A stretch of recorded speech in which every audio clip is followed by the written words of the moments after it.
hi to Christy Carlson Romano. That's me. Hello. Greetings. What's up, everybody? This is so many. Wow. I love Like it. Kim Possible can't take us on. I was gonna say, I think I could do it. I think she could. She could like pow pow. There could be some powing. Well, hi. What's up? Who's asking questions? Start there. We'll start here. Yeah, Okay. Yes. But I answer this way. You can answer Okay. So it was just announced that there's the voice actor competition Yes. happening. What will that entail? Like, how will the process go in picking the winner? I mean, obviously, I know you can't give like exact details, but any information. I mean, I think Bill has more of a vision for how the practicality of this competition is going to go, so he'll be really better at telling you that particular thing. But it sounds to me like he's been saying it's more like the American Idol. So it sounds to me like we're going to get people involved, like great animation voices, and maybe even like I think Andrea Romano, if she's willing to come back and help us direct like some of the last finalists and stuff like that. I think we're really going to build this out to set these people up to have their big break brought to them by I Hear Voices. Because if you know the Comic-Con community, you know, Will and I have been so passionate about our fans for so many decades that once we started doing Comic-Cons together, and Kim and Ron, like, together, there's just such a love for each other that we have that, you know, when we were doing panels, we realized how good we got along on stage and how we could pick up each other's, like, you know, when he has anxiety or something, like, I'm right there to make him laugh, and, you know, he also teases me, and I don't punch him in the face. So basically, we have this great rapport, and it's transferring itself to the podcast, and we love our fans so much that collectively we just kind of want to have something like given to them that gives us joy, like they bring us joy. So I think it's pretty easy to tell when animation showrunners and voice directors like working with actors. Aside from Kim Possible, you've also done episodes of Penguins of Madagascar and Big Hero 6. That's right. With Bob Scully and Yes. Mark Harko and Lisa Schaefer. So I'm curious how your working relationship has developed with them since doing Kim Possible.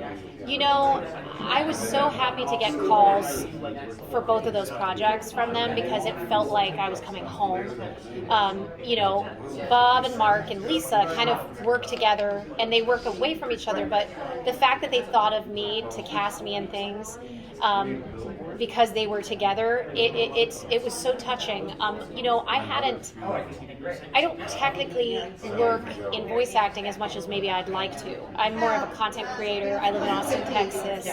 My life is very different from living in Hollywood and stuff like that. So, you know, I was still living in Orange County at the time when I got both of those calls, and I was, again, just so touched to like come back to the studio to, you know, what studio was it? I'm trying to think which one it was. It wasn't LA Studios, but it was like I said, like being home with your family. And so I do think you're right insofar that there's bonding that happens, and that's a lot of the time why you see the same people booking over and over again. But with so many different shows, there's definitely room for more people, talented people, the next generation, to be like brought into the mix of these things. You know, there's more opportunities than there are voices at this point. How does it feel that people still love Kim Possible so much after all these years, and what would you say to a new generation that might be getting into it? Wow. I can't tell you how much joy it brings me when the little Kim Possibles, like the little kids, and it's mostly because their mom has turned them on to it, and so they dress them up, and like, I'm a mom of 2 girls now, and so seeing that just brings me a joy that I can't even explain, and I certainly wouldn't have realized that, you know, when I was 16 and playing Kim Possible. And now it's really come full circle for me 20 years later. And I do think that Kim still very much has a stronghold over this mentality of inclusion and sort of empowerment and fighting for good and representing her community and saving the day. And so I think that that's all things that I can get behind and be very proud of. Can you talk a little bit about how your musical theater background kind of assisted you with voice acting? Because a lot of the techniques are very similar. Oh my God, totally. So actually, we were talking at today's podcast about Fred Tatasciore ability to warm his voice up and then cool his voice down, and what led me to talk about briefly. I had nodular surgery, and I believe I had that. Yeah, I had that after establishing my voice as Kim Possible. Kim is really healthy for me because even right now as I'm talking to you, I'm pitching my voice very high, and it's probably so that I can save my voice from getting trashed. But that's just instinctually. When I was a kid, I was doing musical theater. I was doing Annie. I was screaming and belting and not using my voice correctly. And so after I ended up having nodular surgery. I did Belle in Beauty and the Beast on Broadway, and I had to relearn techniques to not trash my voice again, because we've seen it with people like, oh my gosh, why do I always forget her name? She's the mom in Princess Diaries. She's the grandmother. Julie Andrews. Julie Andrews had nodular surgery, lost she can't sing anymore because it was a malpractice situation. So it was risky, and I don't want to lose my voice forever. Whether I'm going to sing again in my lifetime or if I'm just reading, stories to my kids. My voice, even though I'm not working a ton as a voice actor, means so much to me as something that is a part of my life. So, singing and the voice and how it's used are very important to me in general. Thank you. Yeah, for sure. On the subject of music, there are songs that stand the test. There's Which one? We got Beethoven's Fifth Symphony, we got the Beatles' Sgt. Pepper's Lonely Hearts Club Band, and the legendary We Went to the Moon in 1969. So, two-part question. Part one, tell me everything about the filming of that sequence and the legacy of that song.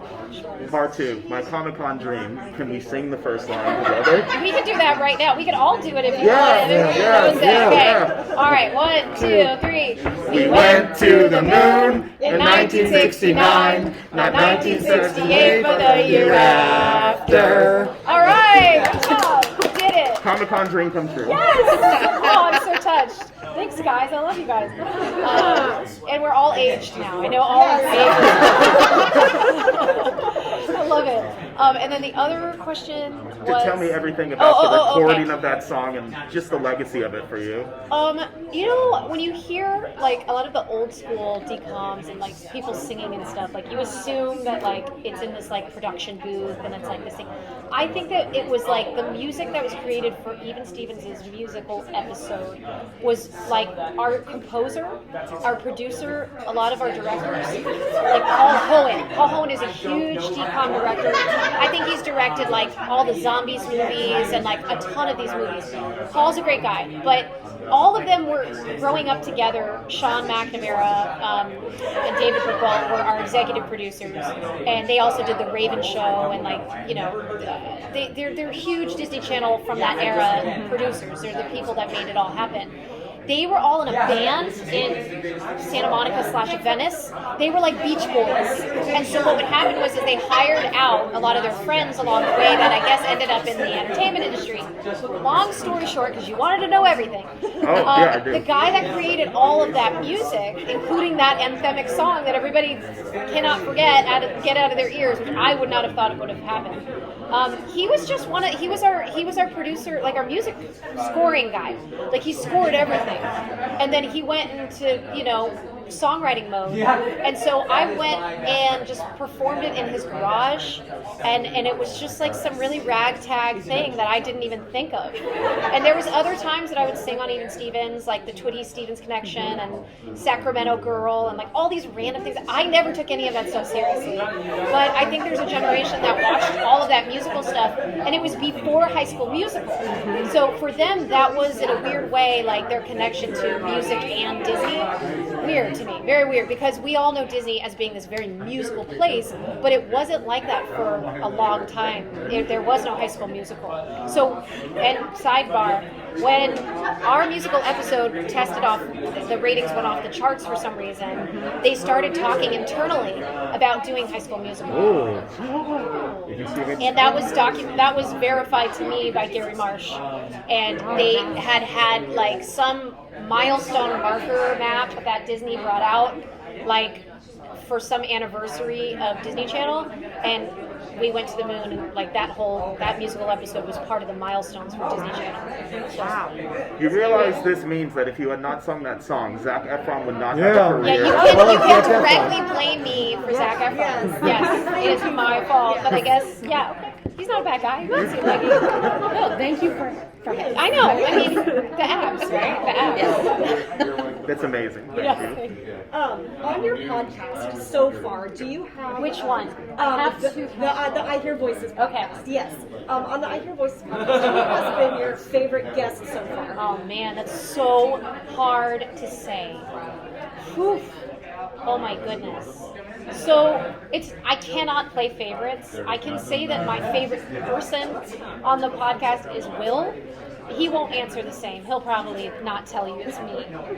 Jerk. But I think that just having him as a partner in all of this, as a consistent partner, and learning from him, because he does so many different like jobs. Like he's in the weeds of this voice acting world. I'm not as much as he is.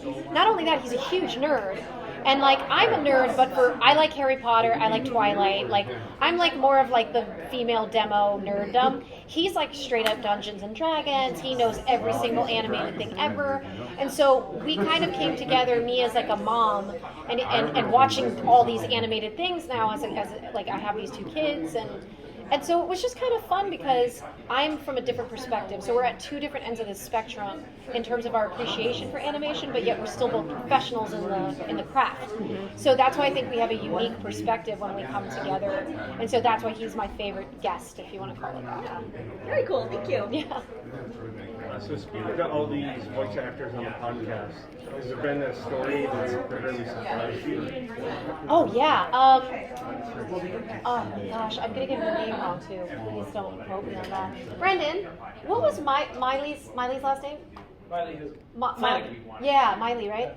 So Miley Flanagan is Taruto, right? Am I saying that? Naruto. Guys, I'm the mom. I'm the dumb mom in the podcast. Naruto, yeah. Strike that from the records. 50 cameras looking at it. Yeah, no, Miley. Yeah, that's what I'm saying. So Miley Flanagan is. Was she a spy? Or was she? She was recruited to be a spy. That's what it was. And her father was a spy. That's right. So her father was a spy, and then she was being recruited to become a spy, okay, by the CIA. Like, no bullshit. And so she was like completely different world, completely different life. And here she is, Naruto. Like, so I find that we really enjoy at I Hear Voices deconstructing not just the face of the voice, but the story of the person coming to the craft of voice acting. Because the community is so friendly, everybody is so willing to talk to you, to have a real authentic conversation with you. Like, since moving to Austin, something that I've kind of learned is that there's a big difference between like people that just enjoy community and people that want to be the most important person in the room. And so I enjoy that about Comic-Cons too, is that there's a community. So when Will and I came together, and Brendan as well, who's our executive producer, it was like, let's make a community that can travel wherever we go.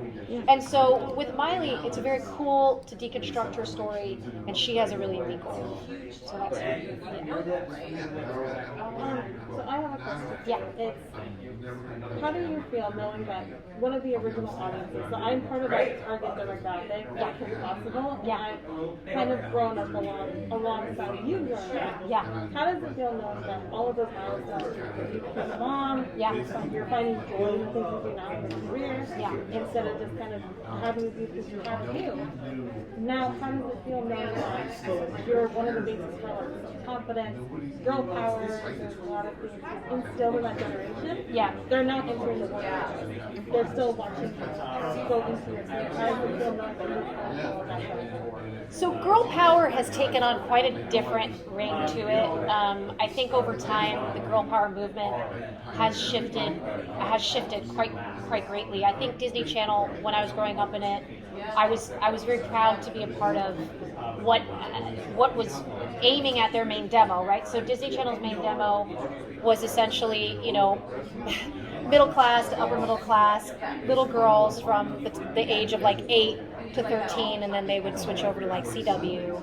And I didn't understand that until I think I was starting to play Kim, and then I started to understand why she was so attractive to people, and why she had to change her clothing, which was like amazing. Disney never allowed like canon characters to change clothing outfits, like Mickey Mouse, pants, shoes. I guess until recently, and at the parks he does different things, but like when it came to how she was represented, it was a huge deal, and that directly came from how people were writing in about how they wanted to see her in different, ways. They wanted her to be like a real person, which I always think is interesting, come to think of it, how people see me. I'm the most recognized voice actor, even though some of the people from the younger part of the generation didn't see me in even Stevens, or if they did, it was subconsciously buried in their minds from, I don't know, a rerun here and there, or Cadet Kelly or something.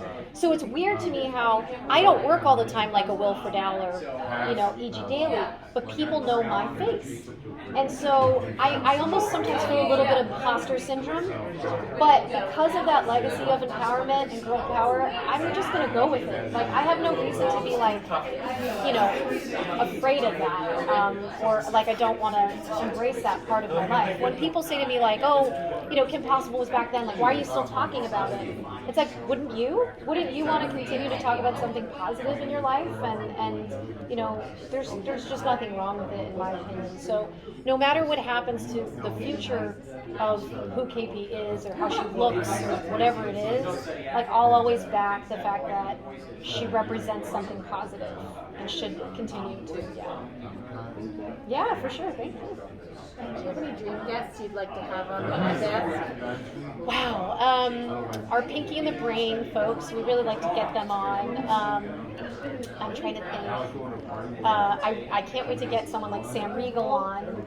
He's really big with Critical Role, and of course it's like one of those things where it would be really cool to get the director's perspective, because he directed the Lion Guard, and I was for a little bit of time doing a lot of Harlequin books before I was pregnant, and I was like, I think I'm not going to do anymore. And I'm like sitting there pregnant, I'm like, I'm not going to do Harlequin novels anymore, because I was doing audiobooks, because a lot of times that's if you're not doing animation and you want to keep your voice going. I was doing audiobooks, and Sam was on the other side, and he was doing Sophia, and then he was doing Lion Guard, and now like my girls love Lion Guard, and so I would probably fangirl over the people nowadays that I think have a direct connection to my kids. And so that's just kind of the cycle of animation. But overall, I'm a big fan of animation. So every guest that we have, like I said, I can't really pick. I'm just happy that they're willing to sit down with us and have like a really authentic conversation. And you know what? We're pretty good hosts because we get it out of people. Like someone like Fred today, like I've seen interviews with him where he hasn't really opened up. He's very shy apparently, from what I've heard. But when you have them sit down and you kind of grill them from the beginning of their career, and you don't let them just because they go on autopilot when they go into these interviews, and they do it so long. He was going to another panel right after ours. But what they do is they start to really deconstruct and think back on their own lives. So we have a good time with getting them to open up. So, thank you. Thank you so much. Well done. Thank you. It's nice to meet you guys. Thanks, everybody.